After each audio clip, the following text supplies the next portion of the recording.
Subscribe now and press the bell icon. Never miss an update. Hello friends, नमस्कार। पिछले lecture में हम लोगों ने सौरमंडल और ब्रह्मांड के बारे में चर्चा किया था और आप लोगों के लिए आज हम लोग जो है पढ़ेंगे पृथ्वी की गतियाँ। पृथ्वी जो है गति करती तो है, लेकिन किस और गति करती है ये तो बता दिए थे। पश्चिम से पूर्व की ओर घूमती है अपने अक्ष पर, साथ ही साथ जो है सूर्य का चक्कर लगाती है।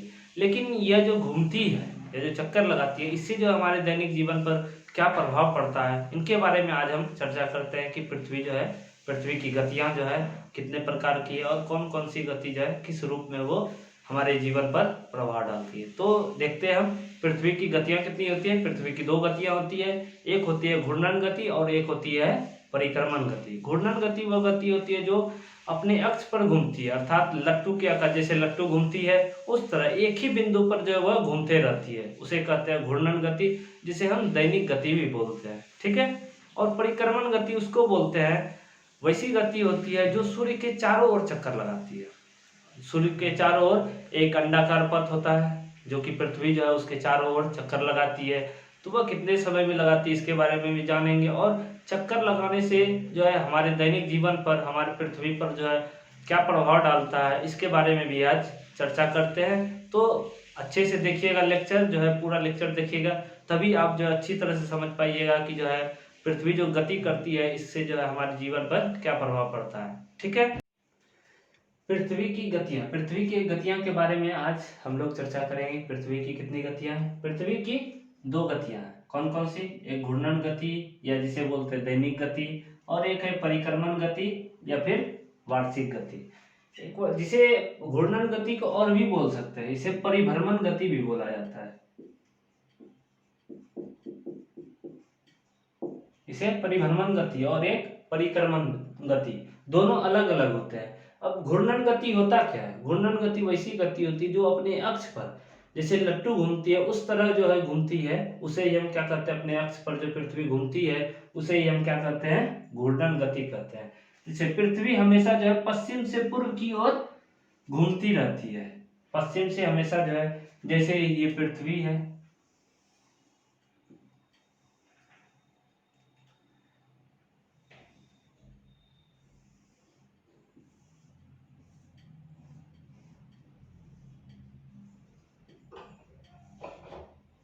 जैसे ये पृथ्वी है, यह जो हमेशा कैसे घूमती है, पश्चिम से पूर्व की ओर घूमती है। तो इसी ये अपने अक्ष पे जो घूमती है इसे ही हम क्या कहते हैं, घूर्णन गति बोलते हैं। क्लियर। अब परिक्रमण गति, घूर्णन गति जो कितने किलोमीटर, घूर्णन गति से क्या होता है कि दिन और रातें होती है, जैसे सुबह होता है, शाम होता है, रात होता है। तो ये जो होती है वह घूर्णन गति से होती है। जब ये अपने अक्ष पर पश्चिम से पूर्व की ओर घूमती है तो इसका जो है, जैसे दिन अभी सुबह हो रहा है तो धीरे धीरे घूमते, जब घूमती है तो शाम होगा, फिर रात होगा। ये सब जो है, ये क्रिया जो है घूर्णन गति के कारण जो है दिन रात होती है, दिन रात घूर्णन गति के कारण ही होती है। और घूर्णन गति जो पृथ्वी जो घूमती है उसका स्पीड कितना होता है? वो स्पीड होता है 1610 किलोमीटर पर घंटे की स्पीड से ये अपने अक्ष पर घूमती है। कितना? 1610 किलोमीटर पर घंटे की स्पीड से यह घूमती है। और एक घूर्णन, घूर्णन जो करती है वह एक बार घूमने में कितना समय लेती है? वो कितना समय लेती है? 23 घंटे 56 मिनट 4.09 सेकेंड, लगभग इतना, अर्थात बोल सकते हैं लगभग जो है 24 घंटे समय, एक घूर्णन करने में 24 घंटे समय लेती है। ठीक है।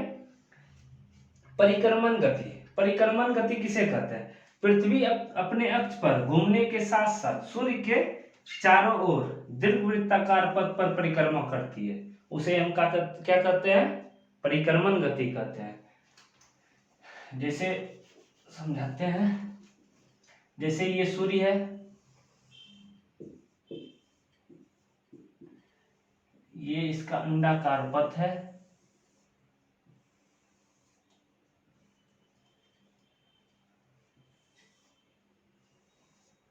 मान लेते हैं यहाँ पृथ्वी है, ये जो अपने अक्ष पर घूमती है उसे घूर्णन गति, और ये जब पूरा सूर्य की चारों ओर जब चक्कर लगाती है तो इस गति को हम क्या कहते हैं, परिक्रमण गति। अर्थात सूर्य की परिक्रमा करने को क्या कहते हैं हम, परिक्रमण गति बोलते हैं। ठीक है, क्लियर। इसकी चाल कितनी, इससे जो होता क्या है, परिक्रमण गति से जब सूर्य के चारों ओर जब चक्कर लगाती है तो होता क्या है, इससे क्या होता है, ऋतु परिवर्तन होता है। ऋतु परिवर्तन अर्थात जब सूर्य की किरणें इस पर पड़ती है तो इधर ज्यादा गर्म होगा, एक साइड गर्म होगा, जब इधर आएगी तो इसके नीचे वाले भाग पे गर्म होगा, और इधर क्या हो जाएगा, अंधेरा होगा और ठंडा होगा। इधर जब आएगी तो इसके दायां साइड जो है ज्यादा सूर्य की रोशनी इधर पड़ेगी तो इधर गर्म होगा और इधर क्या हो जाएगा, ठंडा होगा। तो ये सब क्या होता है, इसके परिक्रमण के कारण जो है क्या होता है, ऋतु परिवर्तन होता है। ठंडा कहाँ होगा, गर्म कहाँ होगा, साथ ही साथ जो है दिन रात भी जो है घूर्णन के साथ जो होती है, दिन रात होती है। ठीक है, तो और परिक्रमण गति की जो चाल कितनी होती है, यह होती है 29.8 किलोमीटर पर सेकंड से जो है क्या करती है, परिक्रमण करती है। 29.8 किलोमीटर पर सेकंड से यह परिक्रमण करती है। और सूर्य की परिक्रमा करने में इसे कितना समय लगता है, सूर्य की परिक्रमा करने में इसे कितना समय लगता है, 365 दिन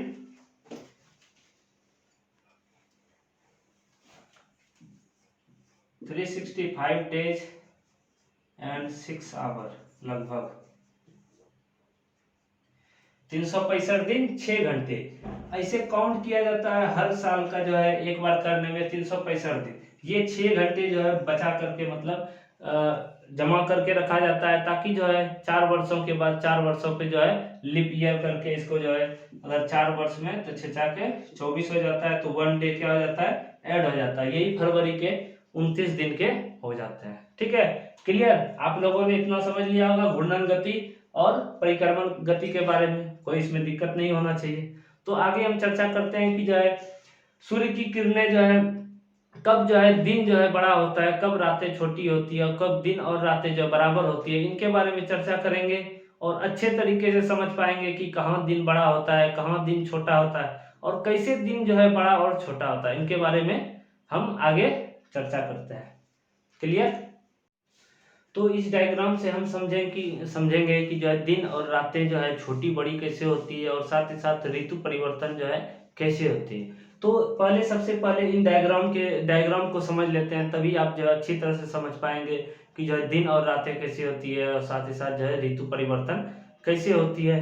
तो पहले डायग्राम समझ लेते हैं, इसके बाद जो भी इसका पॉइंट होगा वो हम आगे जो है इसको समझाने के बाद आप पहले समझ लीजिए, उसके बाद हम इसके बारे में लिख देंगे, आगे चर्चा कर देंगे। और साथ ही साथ वो आप स्क्रीनशॉट जो है लिखा हुआ जो स्क्रीनशॉट ले लीजिएगा, पहले इसको समझ लेते हैं। तो आइए हम चलते हैं इसके बारे में।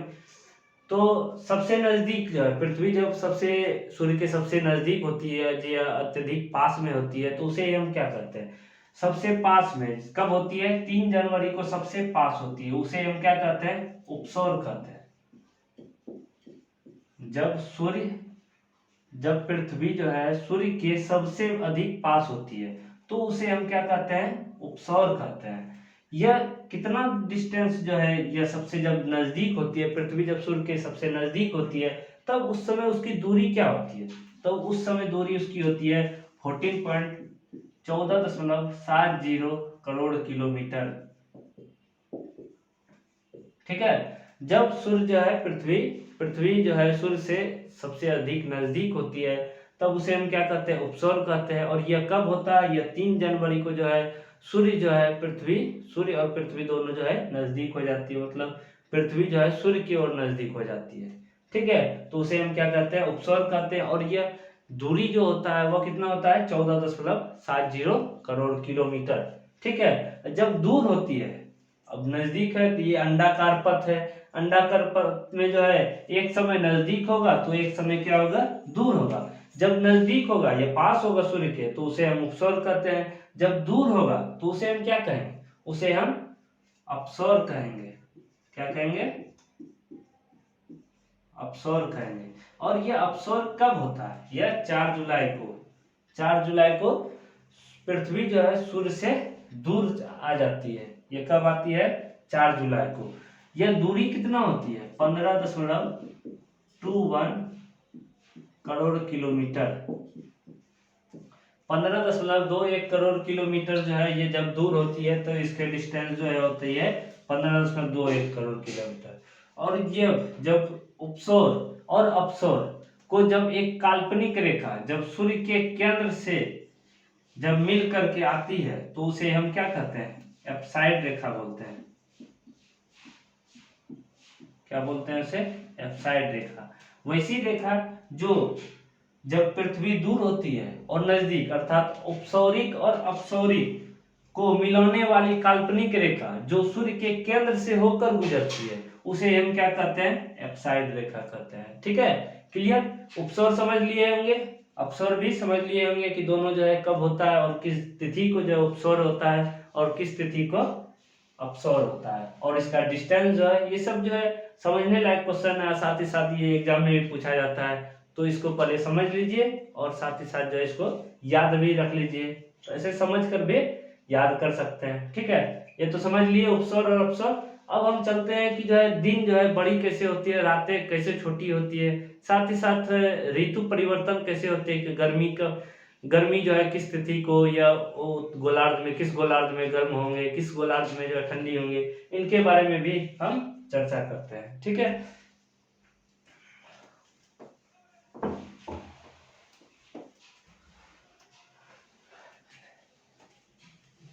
इक्कीस मार्च को ये पृथ्वी है। पृथ्वी जो अपने अक्ष पर जो है 23.5 डिग्री झुकी हुई है। इसी झुकी हुई के कारण जो है पृथ्वी पर दिन और रातें जो है बड़ी और छोटी होती है। ठीक है, तो जैसे अगर पृथ्वी जो है अगर झुकी हुई ना रहती तो क्या होते, जैसे ये सूर्य है, ये सूर्य की किरणें इस पे पड़ती तो ये क्या होता कि आधा भाग जो है, ये आधा भाग 12 अर्थात 24 घंटे में जो है ये अपना पूरा चक्कर लगाती है। तो 12 घंटे क्या होते, दिन होते, और 12 घंटे क्या होते, रात होते।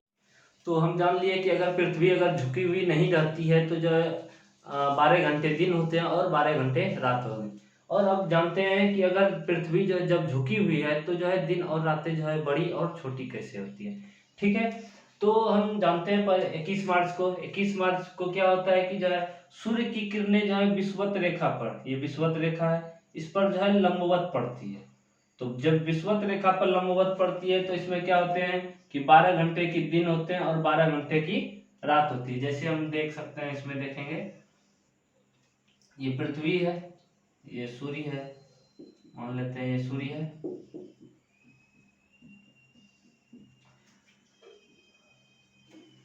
जब सूर्य की किरणें इस पे पड़ती है तो इतने भाग को क्या करेगा, ये प्रकाशित और इधर अंधकार। तो विषुवत रेखा पर ये क्या होती है कि ये दो भागों में जब लंबवत पड़ती है तो विषुवत रेखा पर दिन की लंबाई और रात की लंबाई क्या होती है, समान हो जाती है। ठीक है, और दक्षिणी ध्रुव पर जो ये है दक्षिणी ध्रुव, ये है उत्तरी ध्रुव, दक्षिणी ध्रुव पर जब पड़ती है तो हमेशा क्या होता है, जिससे सूर्य की किरणें पड़ी यहाँ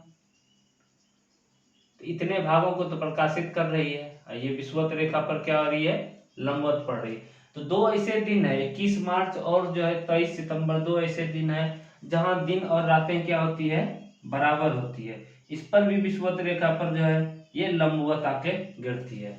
अब देख लेते हैं जैसे डायग्राम में, जैसे ये इतना डिग्री जो झुकी हुई है, ये नॉर्थ पोल और ये साउथ पोल। ठीक है, ये अक्षांश रेखा है।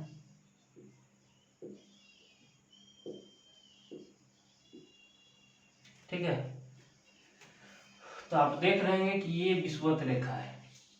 तो विषुवत रेखा जो है जब, और ये प्रकाशित भाग है, इसको क्या कर रही है, दो भागों में डिवाइड कर रही है। अर्थात 12 घंटे की ये प्रकाशित भाग है, 12 घंटे का जो है दिन होगा और 12 घंटे का इधर क्या होगा, रात होंगे।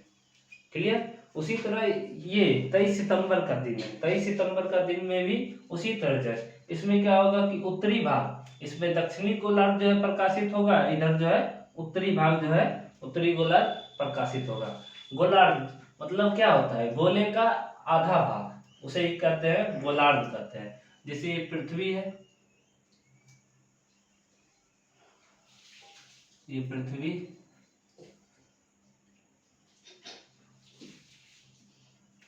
पृथ्वी को दो भागों में जो डिवाइड करते हैं, तो दो भाग में, एक जो ऊपर वाला भाग जो है उत्तरी गोलार्ध नॉर्थ पोल, और नीचे का जो है साउथ पोल। ठीक है, तो दो भागों में जो बांटती है उसे कहते हैं गोलार्ध कहते हैं। एक आधे भाग को उत्तरी गोलार्ध और नीचे वाले को दक्षिणी गोलार्ध। ठीक है, अब 21 जून की बात करते हैं। 21 जून पे जो है क्या होते हैं, 21 जून पे सूर्य की किरणें जब पड़ती है, 21 जून की जब सूर्य की किरणें, जैसे पृथ्वी है,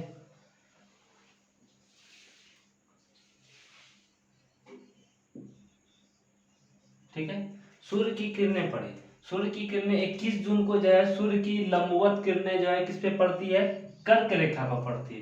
कर्क रेखा अर्थात कितना, 23.5 डिग्री, 23.5 डिग्री उत्तरी अक्षांश।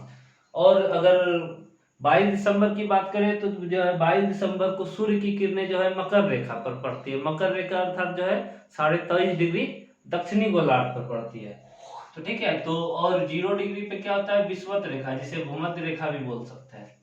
ठीक है, ये झुकी है 66.5 पे। ठीक है, सूर्य की किरणें ऐसे पड़ रही है, यहां हम मान लेते हैं सूर्य की किरणें ये है, सूर्य की किरणें पड़ी,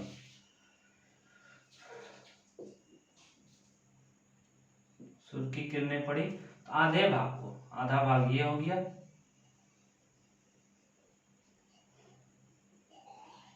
सूर्य की किरणें यहाँ तक पड़ेगी, आधे भाग को जो है, ये आधा भाग जो है प्रकाशित हो रहा है। ठीक है, तो इसमें जो है क्या होता है कि उत्तरी गोलार्ध की देख रहे होंगे कि दिन की लंबाई क्या हो रही है, और ये अब गौर से देखिएगा कि हमेशा जो है ये विषुवत रेखा को हमेशा, चाहे कोई भी दिन बड़ा, कहीं भी बड़ी छोटी हो, लेकिन जो हमेशा विषुवत रेखा पर जो है हमेशा दिन और रातें क्या होती है, एक समान होती है, अर्थात 12 घंटे की दिन होगी और 12 घंटे की रातें होंगी। ठीक है, तो इसके बारे में हम जानते हैं कि 21 जून में होता क्या है। ये उत्तरी गोलार्ध है, इसको ये प्रकाशित भाग है, ये वाला प्रकाशित भाग, और मेरा नॉर्थ पोल कहाँ है, इस जगह नॉर्थ पोल है, ये नॉर्थ पोल है और ये साउथ पोल है। तो नॉर्थ पोल देख रहे हैं कि ये भाग, इतना बड़ा भाग जो है, ये छोटा भाग, इतना बड़ा भाग जो है ये क्या है, प्रकाशित है, ये भी बड़ा प्रकाशित है, ये भी। जैसे जैसे हम दक्षिणी ओर जा रहे हैं तो इसकी क्या हो रही है, इसकी प्रकाश होने की जो है, मतलब प्रकाशित भाग जो है क्या हो रहा है, घट रहा है। तो अर्थात हम बोल सकते हैं कि जो है 21 जून को जो है उत्तरी गोलार्ध में जो है अधिक जो है दिन बड़े होंगे और रातें छोटी होंगी। साथ ही साथ जो है दक्षिणी गोलार्ध में 21 जून में दक्षिणी गोलार्ध में क्या होंगे कि दिन जो है छोटे होंगे और रातें क्या होगी, बड़ी होंगी। ठीक है, और विषुवत रेखा पर दिन और रातें हमेशा क्या होती है, समान होती है। ठीक है, तो 21 जून में क्या होंगी कि जो है उत्तरी गोलार्ध में जो है दिन जो है बड़े होंगे और रातें छोटी होंगी। साथ ही और दक्षिणी गोलार्ध में 21 जून में दक्षिणी गोलार्ध में क्या होंगे, दिन जो है छोटे होंगे और रातें बड़ी होंगी। ठीक है, तो दिन और क्या हो गया कि जो है दिन जो है कैसे, दिन की लंबाई जो है कैसे बढ़ती घटती है, तो इससे जो है ये सब जो है पृथ्वी के झुकाव के कारण ये संभव होता है। ये तो जान लिए कि जो है 4 जुलाई को जो है सबसे जो है दूरी पे अधिक जो है दूरी पे रहती है, उसे हम क्या बोलते हैं, अपस्वर बोलते हैं, और जो नजदीक हो उसे उपस्वर बोलते हैं। ठीक है, 23 सितंबर को श्याम घटना होती है। 21 मार्च की बात करें, 21 मार्च को जो है इसे कहते हैं वसंत विषुव, वसंत विषुव कहते हैं। विषुव किसे कहते हैं, विषुव उसे कहते हैं जब सूर्य की किरणें विषुवत रेखा पर लंबवत पड़े और दोनों गोलार्धों को जो एक काल्पनिक रेखा खींचे, उसे क्या कहते हैं, विषुव कहते हैं। ठीक है, और ये भाग जिसे हम बताएं कि जो अभी प्रकाशमान भाग, सूर्य से जब पृथ्वी जब झुकी हुई है तो प्रकाशित होने वाली भाग को, जो प्रकाशित होने वाली भाग की काल्पनिक रेखाएं जो होती है उसे हम क्या कहते हैं, प्रकाश चक्र बोलते हैं। ठीक है, उसे हम क्या कहते हैं, प्रकाश चक्र बोलते हैं। ठीक है, जो प्रकाशित भाग होती है जो प्रकाशित भाग, जो खींची गई रेखा काल्पनिक रेखा होती है, उसे हम क्या बोलते हैं, प्रकाश चक्र बोलते हैं। ठीक है, 22 दिसंबर में क्या होंगे, 22 दिसंबर की देख लेते हैं डायग्राम, इधर ही देखते हैं। 22 दिसंबर को जैसे ये है पृथ्वी और ये है सूर्य। ठीक है, 22 दिसंबर को ये नॉर्थ पोल हो जाएगा, यहाँ नॉर्थ पोल हो जाएगा और ये हो जाएगा साउथ पोल, और प्रकाशित होने वाला भाग क्या हो जाएगा, ये वाला भाग, प्रकाशित होने वाला भाग ये हो जाएगा, इतना भाग प्रकाशित हो रहा है। तो देख रहे हैं कि ये नॉर्थ पोल साउथ पोल है, तो इसकी लंबाई क्या है, अधिक है। तो अर्थात क्या बोल सकते हैं कि साउथ पोल में 22 दिसंबर को साउथ पोल में क्या होंगे कि जो है दिन बड़े होंगे और रातें छोटी होंगी। जैसे जैसे आगे बढ़ेंगे तो जो है क्या होंगे, दिन छोटे होंगे और रातें बड़ी होगी, और लास्ट में नॉर्थ पोल पे क्या हो जाएगी, 24 घंटे की रात हो जाएगी। तो आप समझ गए होंगे कि जो है कैसे जो है दिन रात होते हैं। ठीक है, तो अब ऋतु परिवर्तन की बात करते हैं कि ऋतु परिवर्तन जो है, ऋतु परिवर्तन भी इसी कारण से, जब दिन रातें जो है बड़ी छोटी होती है, उसी से सूर्य के प्रकाश से जो है उसके झुकाव के कारण ही जो है जब परिक्रमा करती है तो जो है ऋतु परिवर्तन होते हैं। तो ऋतु परिवर्तन किसके कारण है, सूर्य के चारों ओर परिक्रमा के कारण जो है ऋतु परिवर्तन होते हैं। तो दिन के बारे में हम जान लिए कि दिन जो है कैसे होती है, दिन बड़ी छोटी कैसे होती है, उसके घूर्णन के कारण होते हैं, दैनिक गति के कारण होती है। ठीक है, तो ऋतु परिवर्तन की बात करते हैं। ऋतु परिवर्तन की बात करें तो जो है अभी तो हम बताए कि इसे जो है वसंत विषुव कहते हैं। वसंत विषुव, इसमें जो है विषुवत रेखा पर पूरा जो है दक्षिणी गोलार्ध में क्या होंगी कि सूर्य की किरणें जो है पूरी रूप से पड़ेगी, और ये पीछे वाला भाग जो है क्या होगा, या पूरी सूर्य ये उष्मा जो है जब आधा भाग इधर भी दे रही तो आधा भाग उधर भी दे, तो इसको हम क्या कहते हैं, 21 मार्च को हम वसंत विषुव कहते हैं। साथ ही साथ 23 सितंबर की बात करें, 23 सितंबर में क्या होता है कि जो है उत्तरी गोलार्ध में सबसे अधिक जो है सूर्य की किरणें जो है इस पे पड़ती है, और इसी किरणों से इधर भी उष्मा जो है प्राप्त होती है। तो इसको हम कहते हैं शरद विषुव कहते हैं। 23 सितंबर को क्या कहते हैं, शरद विषुव कहते हैं। 21 जून को जो है क्या होंगे, अगर 21 जून होंगे तो जो है उत्तरी गोलार्ध में क्या होंगे और दक्षिणी गोलार्ध में क्या होंगे, ये भी इसी कारण। अब देखिए कि उत्तरी गोलार्ध में क्या है, जैसे सूर्य की प्रकाश की किरणें यहाँ तक पड़ी, और मेरा जो है नॉर्थ पोल ये है और साउथ पोल ये है, सूर्य की किरणें यहीं तक पड़ी है, ये पूरा भाग प्रकाशमान है। तो सबसे अधिक जो है प्रकाश किधर है, नॉर्थ पोल पे। तो जब नॉर्थ पोल पे अधिक है तो क्या हम लिख सकते हैं कि उत्तरी गोलार्ध में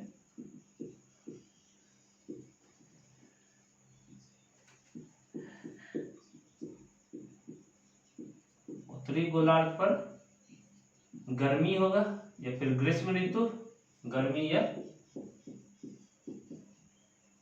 ग्रीष्म ऋतु। और साउथ पोल पे जो है, साउथ पोल पे प्रकाश की किरणें ज्यादा नहीं पड़ रही है, तो नहीं के बराबर पड़ रही है, तो यहाँ क्या हो जाएगी, शरद ऋतु। यहाँ क्या आ जाएगी, शरद ऋतु। इसको समझ लीजिए, फिर जो हम इसके बारे में हम लिख देंगे कि जो 21 जून को जो है मौसम क्या होता है, और 21 जून को जो है दिन और रातें जो है बड़ी छोटी कैसे होती है। तो इसको पहले समझ लेते हैं, उसके बाद जो है इसके पॉइंट जो है हम लिख देंगे। ठीक है, तो 21 जून को क्या होंगे, उत्तरी गोलार्ध में जो है ग्रीष्म ऋतु होंगे, और दक्षिणी गोलार्ध में क्या होंगे, शीत ऋतु या शरद ऋतु। शीत ऋतु लिख देते हैं। ठीक है, 23 सितंबर की बात शरद विषुव है। यहाँ 22 दिसंबर की बात करें, 22 दिसंबर में प्रकाश जो है क्या हो रही है, ये नॉर्थ पोल है, ये साउथ पोल है। साउथ पोल में प्रकाश की किरणें जो है अधिक पड़ रही है, और ये जो है किस पर लंबवत है, मकर रेखा पर। 22 दिसंबर में सूर्य की किरणें किस पर लंबवत होती है, मकर रेखा पर। जब ये लंबवत मकर रेखा पे है तो जो है दक्षिणी गोलार्ध की जो है दिन की लंबाई अधिक होगी, और उत्तरी गोलार्ध में दिन की लंबाई क्या होगी, कम होगी। ठीक है, तो इसमें क्या हो जाएगा, दक्षिणी गोलार्ध में जब दिन की लंबाई अधिक है तो तापमान भी अधिक होगा, तो यहाँ क्या होगी, गर्मी अधिक होगी। तो क्या हो जाएगा, यहाँ दक्षिणी गोलार्ध में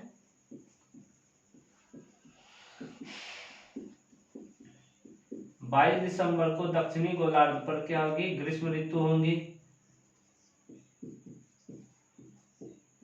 और उत्तरी गोलार्ध में क्या होगी, उत्तरी गोलार्ध में ज्यादा सूर्य की किरणें नहीं पड़ रही है, सूर्य की जो है किरणें जो है तिरछी पड़ रही है।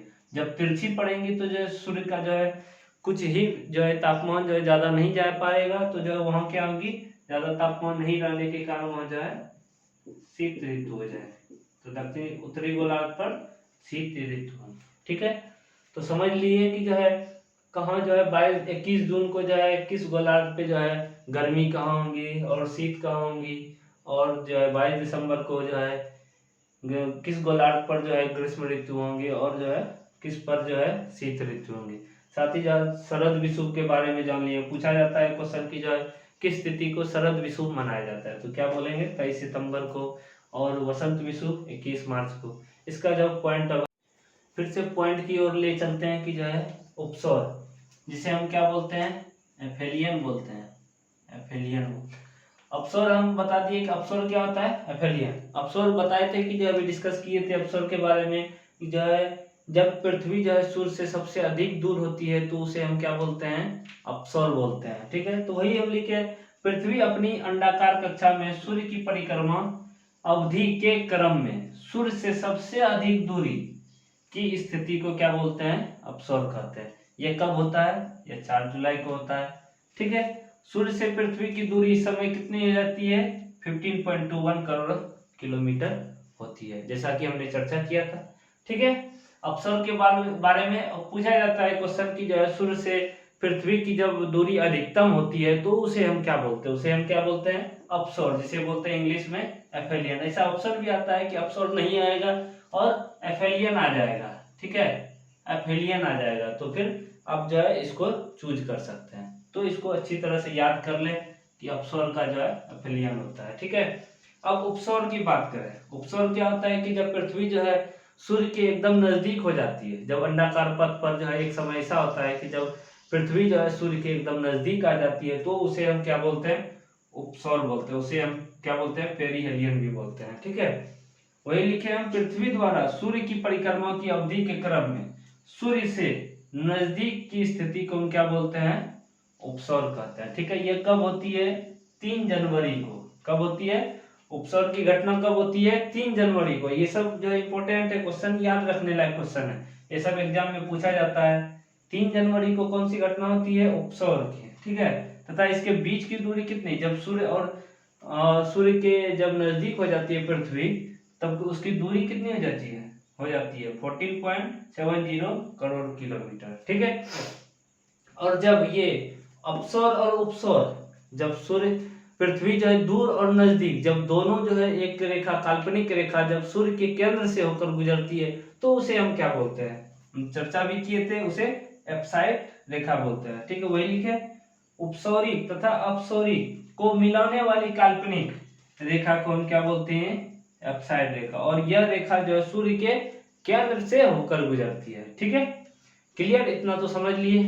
आगे हम चर्चा करते हैं इसके 21 मार्च और 23 सितंबर की घटना के बारे में हम डिस्कस कर लेते हैं। जैसा कि हम बताए भी हैं कि जो है 21 मार्च और 23 सितंबर को क्या होती है कि विषुवत रेखा पर सूर्य की किरणें जो है लंबवत गिरती है। लंबवत गिरने से क्या होती है कि दिन और रातें जो है क्या होती है, बराबर होती है। वो हमेशा जो है दिन और रातें क्या होंगी, बराबर होंगी। तो ऐसा क्वेश्चन भी आता है कि जो है दिन और रातें जो किस तिथि को बराबर होती है, तो किस तिथि को, 21 मार्च और 23 सितंबर को क्या होती है कि दिन और रातें क्या होती है, बराबर होती है, ठीक है। इन दोनों स्थिति में सूर्य विषुवत रेखा के लंबवत चमकता है, इसलिए इस समय सभी जगह दिन और रातें क्या होंगी, बराबर होंगी, ठीक है। इन दो स्थितियों को हम क्या बोलते हैं, विषुव कहते हैं, जिसे हम इक्विनॉक्स बोलते हैं, EQUINOX। विषुव को क्या बोलते हैं, इक्विनॉक्स बोलते हैं, ठीक है। 21 मार्च को क्या बताए थे, कौन सी घटना होती है, वसंत विषुव कहा जाता है इसको।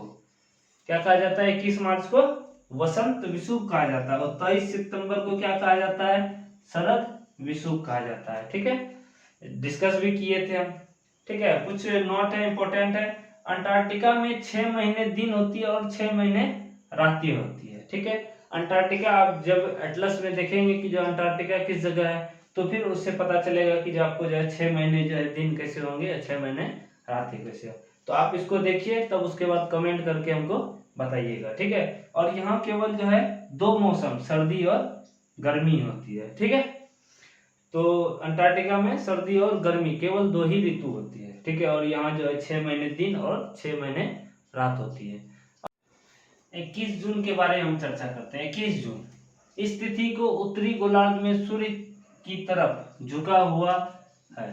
इस तिथि को क्या होता है कि जो उत्तरी गोलार्ध जो है, हम पीछे पहले जो है बताए हैं कि जो है कि 21 जून को क्या हुआ था कि 21 जून को सूर्य जो है वो जो है उत्तरी गोलार्ध जो है सूर्य की ओर झुकी हुई है, ठीक है। तो सूर्य की किरणें जो 21 जून को जो है कर्क रेखा पर सीधी पड़ती है। जब जो है सूर्य की किरणें जो है कर्क रेखा पर सीधी पड़ती है तो हम उसे कर्क संक्रांति भी बोलते हैं। तो हम यह कह सकते हैं 21 जून की घटना को कर्क संक्रांति भी बोला जाता है, क्योंकि यह जो है सूर्य की किरणें जो है वह कर्क रेखा पर लंबवत या सीधी पड़ती है, जिससे जो है कर्क रेखा पर जो है अधिक उष्मा जो है उन क्षेत्रों पर जो है अधिक उष्मा प्राप्त होती है। ध्रुवों के पास वाले क्षेत्र में जो है उष्मा जो है कम प्राप्त होती है, क्योंकि जो सूर्य की किरणें जो है वहाँ क्या होती है, तिरछी पड़ती है, ठीक है। उत्तरी ध्रुव सिर की ओर झुका हुआ रहता है, इसलिए यहाँ 6 महीने क्या होता है, लगातार दिन होता है। 6 महीने लगातार ये जो परिक्रमा करती है साल भर में, जो है एक परिक्रमा पूरा करती है। तो 6 महीने जो है, आप डायग्राम पीछे देख लीजिएगा, डायग्राम में जो है 6 महीने हमेशा जो है उत्तरी ध्रुव जो है सूर्य की ओर जो है वह इंगित करता है, ठीक है। उत्तरी ध्रुव सूर्य की ओर झुकी होने के कारण इसे उत्तर अयनांत कहते हैं, ठीक है। तो उत्तरी ध्रुव जब झुकी हुई रहती है तो 21 जून की घटना जब होती है तो ये उत्तर अयनांत होता है, ठीक है। 21 जून को नॉर्वे में अर्धरात्रि के समय सूर्य दिखाई देता है। 21 जून को नॉर्वे में जब आधी रात होती है तब उस जगह जो है उस समय जो है सूर्य जो है दिखाई देती है, ठीक है। तो 21 जून के बारे में जान लिए कि 21 जून को क्या होती है कि सूर्य की किरणें जो है कर्क रेखा पर लंबवत पड़ती है, इसे हम कर्क संक्रांति कहते हैं, ठीक है। और यहाँ जो है उत्तरी गोलार्ध में क्या होती है कि दिन बड़े होते हैं और रातें छोटी होती है। साथ ही साथ दक्षिणी गोलार्ध में क्या होती है कि दिन छोटे होते हैं और रातें बड़ी होती है। और उत्तरी गोलार्ध में जो है क्या होती है, ग्रीष्म ऋतु होती है, मतलब गर्मी अधिक होता है। और दक्षिणी गोलार्ध में जो है शीत ऋतु होती है, ठीक है। तो 21 जून के बारे में जान लिए। 22 दिसंबर को हम जो है दक्षिणी अयनांत बोलते हैं, क्योंकि 22 दिसंबर को क्या होती है कि जो है दक्षिणी गोलार्ध जो है अर्थात दक्षिणी ध्रुव जो है वह सूर्य की ओर झुकी हुई होती है, ठीक है। 22 दिसंबर को दक्षिणी ध्रुव के सूर्य की झुके होने के कारण मकर रेखा पर जो है सूर्य की किरणें सीधी पड़ती है अर्थात लंबवत। तो जो है 22 दिसंबर को जो है कहाँ जो है सूर्य की किरणें लंबवत पड़ती है, तो वह जो है मकर रेखा पर जो है लंबवत पड़ती है, ठीक है। तो इसे हम मकर संक्रांति भी बोल सकते हैं। मकर संक्रांति जो है मकर संक्रांति जो है 22 दिसंबर को जो है मकर संक्रांति होती है। वो क्यों होती है, क्योंकि सूर्य की किरणें जो है 22 दिसंबर को जो है मकर रेखा पर सूर्य की किरणें जो है लंबवत पड़ती है, ठीक है। इसलिए दक्षिणी गोलार्ध में क्या होंगे, बहुत बड़े भाग पर जो है प्रकाश जो है वह प्राप्त होता है। तो जैसे हम बताए थे कि जो है जैसे ये पृथ्वी है और ये सूर्य है, ठीक है। सूर्य की किरणें इस पे पड़ी और ये जो है झुकी हुई है 66.5 डिग्री, और इसकी सूर्य की किरणें जो है ये भाग जो है प्रकाशित कर रही है, इतने भाग को जो है प्रकाशित कर रही है। तो आप देख रहे होंगे कि जो है ये नॉर्थ पोल है, ये नॉर्थ पोल है और ये क्या है, साउथ पोल है अर्थात दक्षिणी ध्रुव। दक्षिणी ध्रुव के जो भाग जो है ये बहुत बड़ा भाग जो है ये क्या कर रहा है कि जो सूर्य को जो अधिक प्रकाश दे रहा है, तो इसी कारण जो है। और ये मकर रेखा पर ये है और ये मकर रेखा, ये विषुवत रेखा हो गया और ये हो गया मकर रेखा। दक्षिणी 23.5 डिग्री जो है दक्षिणी गोलार्ध पर जो रेखा, अक्षांशीय रेखा जो होती है उसे हम क्या कहते हैं, मकर रेखा। और जो उत्तरी गोलार्ध पर जो 23.5 डिग्री का जो है रेखा जब खींची जाती है तो काल्पनिक रेखा वह जो है कहलाती है, क्या कहलाती है, कर्क रेखा कहलाती है, ठीक है। तो सूर्य की किरणें जो है मकर रेखा पर इस समय क्या होती है, लंबवत गिरती है। इसी कारण जो है दक्षिणी गोलार्ध में जो है लंबे दिन होते हैं और रातें क्या होती है, छोटी होती है। और यहाँ क्या होती है, अधिक प्रकाश के कारण यहाँ का तापमान अधिक होगा। अगर तापमान अधिक होगा तो यहाँ कौन सी ऋतु होगी, ग्रीष्म ऋतु होगी या गर्मी का ऋतु होगा। ठीक है, गर्मी का मौसम होगा। ठीक है, ऑस्ट्रेलिया में ग्रीष्म के समय अर्थात गर्मी के समय क्रिसमस का पर्व मनाया जाता है। क्रिसमस का पर्व जो है कब मनाया जाता है, 25 दिसंबर को मनाया जाता है। जब जो है इंडिया में जो है, इंडिया जो कब किस गोलार्ध में है, यह जो है कर्क उत्तरी गोलार्ध में लगभग स्थित है। ठीक है, और ऑस्ट्रेलिया जो है, ऑस्ट्रेलिया किस गोलार्ध में, यह दक्षिणी गोलार्ध में। तो दक्षिणी गोलार्ध में क्या होंगे, इस समय 22 दिसंबर के समय क्या होते हैं, दिन लंबे होते हैं, रातें छोटी होती है। और यहाँ क्या होते हैं, ग्रीष्म ऋतु होते हैं। इसी कारण जो ऑस्ट्रेलिया जब दक्षिणी ध्रुव पर आता है, दक्षिणी गोलार्ध में आता है, तो यहाँ क्या होंगे, ग्रीष्म ऋतु होंगे। इसी कारण क्रिसमस जो मनाया जाता है यहाँ जो है कब मनाया जाता है, ग्रीष्म ऋतु में मनाया जाता है। ठीक है, और 22 दिसंबर को जो है क्या होता है कि जब बड़े लंबे दिन होंगे और रातें छोटी होंगी। तो सारे जो है पॉइंट आप समझ लिए होंगे। अब हम आगे बढ़ते हैं, ग्रहण के बारे में जानते हैं कि जो चंद्र ग्रहण कैसे होता है और सूर्य ग्रहण कैसे होगा, इसके बारे में हम चर्चा करते हैं। ठीक है, तो चंद्र ग्रहण की चर्चा करते हैं। चंद्र ग्रहण क्या होता है, जब पृथ्वी जो है, ये पृथ्वी है, जब सूर्य और चंद्रमा के बीच में जब पृथ्वी आ जाती है तो उसे हम क्या कहते हैं, चंद्र ग्रहण कहते हैं। और सूर्य का भाग जो है पृथ्वी पर पड़ के जो है ये चंद्रमा से दूर हो जाती है। तो इसका जो है एक भी भाग जो है इस पर सूर्य का नहीं पड़ता है। इसे हम क्या कहते हैं, चंद्र ग्रहण कहते हैं। ये पूर्ण चंद्र ग्रहण है क्योंकि सूर्य के प्रकाश का 1% जो है इस पर नहीं पड़ रहा। अगर थोड़ा सा भी पड़ता तो उसे हम क्या बोलेंगे, आंशिक चंद्र ग्रहण बोलेंगे। तो हम चंद्र ग्रहण के बारे में क्या लिख सकते हैं, जब पृथ्वी सूर्य और चंद्रमा के बीच में आ जाती है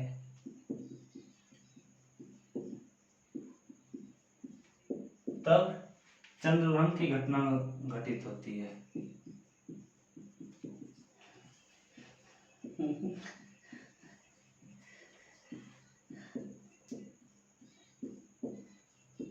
ठीक है, जब पृथ्वी जो सूर्य और चंद्रमा के बीच में आ जाती है तब ये जो है चंद्र ग्रहण की घटना घटित होती है। और ये चंद्र ग्रहण कब होता है, चंद्र ग्रहण कब होता है, यह हमेशा जो है पूर्णिमा के समय होता है।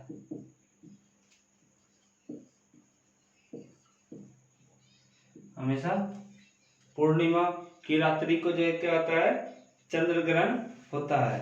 लेकिन जो है ये हमेशा पूर्णिमा में नहीं होता, लगभग जो है पूर्णिमा, किसी पूर्णिमा में नहीं होगा। और जो है क्यों नहीं होगा, क्योंकि पृथ्वी जो है वह चंद्रमा और पृथ्वी में जो है वो 5 डिग्री के कोण पे कभी ऊपर होता है तो कभी चंद्रमा जो है नीचे होता है। तो ये 5 डिग्री के कोणात्मक अंतर के कारण जो है यह क्या होता है कि जो है पूर्णिमा के टाइम जो है कभी चंद्र ग्रहण नहीं होता है। ठीक है, और साल में जो है कितने बार, अधिकतम जो है 3 बार जो है चंद्र ग्रहण की घटना घटित होती है। 3 बार लगभग जो है चंद्र ग्रहण की घटना घटित होती है। ठीक है, चंद्र ग्रहण के बारे में समझ लिए। क्वेश्चन आएगा कि चंद्र ग्रहण की घटना जो है, किस घटना को चंद्र ग्रहण की घटना कहेंगे, तो क्या कहेंगे, जब पृथ्वी जो है सूर्य और चंद्रमा के बीच में आ जाती है तो उसे हम चंद्र ग्रहण की घटना कहेंगे। और चंद्र ग्रहण की घटना कब घटित होती है, यह जो है पूर्णिमा में घटित होती है। और चंद्र ग्रहण जो है साल में कितने बार, लगभग 3 बार जो है, अधिकतम जो है 3 बार जो है आते हैं। ठीक है, चंद्र ग्रहण के बारे में समझ। अब सूर्य ग्रहण के बारे में चर्चा करते हैं। सूर्य ग्रहण होता क्या है, सूर्य ग्रहण जब सूर्य और पृथ्वी के बीच में चंद्रमा आ जाती है, या फिर ये बोल सकते हैं चंद्रमा जब सूर्य और पृथ्वी के बीच में जब आ जाती है तो तब यह जो है सूर्य ग्रहण की घटना घटित होती है। और चंद्र ग्रहण की घटना बताए थे कि यह जो है पूर्णिमा में चंद्र ग्रहण की घटना घटित होती है। तो यह सूर्य ग्रहण की घटना जो है अमावस्या में घटित होती है। लेकिन जो है हमेशा अमावस्या में ये कभी कभी नहीं घटित होती है। यह घटित नहीं होने के कारण यह चंद्रमा ही है। यह जो है अपने अक्ष पर जो है यह पृथ्वी से जो है 5 डिग्री के जो है अक्ष पर अंतर पाया जाता है। यह कभी जो है पृथ्वी के ऊपर जो है यह होता है, कभी नीचे होता है। इस कारण से जो है यह कभी अमावस्या में जो है सूर्य ग्रहण कभी कभी नहीं होता है। ठीक है, तो सूर्य ग्रहण के बारे में जान लेते हैं। सूर्य ग्रहण जब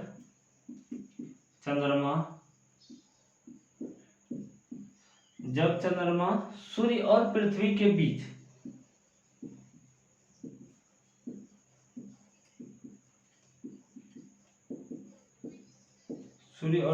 के बीच आ जाती है, तब सूर्य ग्रहण की घटना घटित होती है, तब सूर्य ग्रहण होता है। ठीक है, और यह सूर्य ग्रहण कब होता है? अमावस्या में, लेकिन हमेशा अमावस्या में यह नहीं होता है। ठीक है, और जब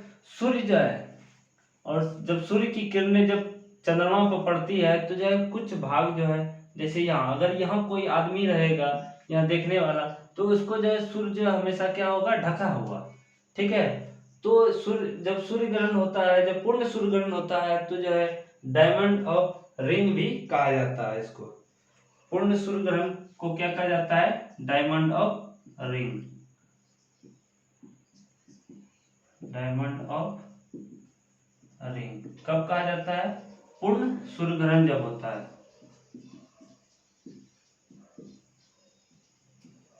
जब पूर्ण सूर्य ग्रहण होता है तो जो है यह जो है रिंग के समान हो जाता है। अर्थात आप देखे होंगे कि जो है सूर्य का किरीट जो है, सूर्य किरीट जो है दिखाई देता है, जो उससे क्या होती है, जो है एक्सरे निकलती है। ठीक है, तो उसे जो है देखना नहीं चाहिए। ठीक है, वह आंखों को क्या करता है? हानि पहुंचाता है। ठीक है, तो सूर्य ग्रहण के बारे में जान लिए, साथ ही साथ जो है चंद्र ग्रहण के बारे में भी जान लिए। ठीक है, आज के लिए बस इतना ही। नेक्स्ट लेक्चर में हम मिलेंगे आप लोगों के साथ जो है अक्षांश रेखा, देशांतर रेखाओं के बारे में। तो जिन लोगों ने हमारा चैनल सब्सक्राइब नहीं किया है वो सब्सक्राइब करें और लाइक करें, शेयर करें, साथ ही साथ बेल आइकन को जरूर दबाएं, ताकि हमारा जो नेक्स्ट वीडियो अपलोड हो आप लोगों के पास जो है जल्दी पहुंचे।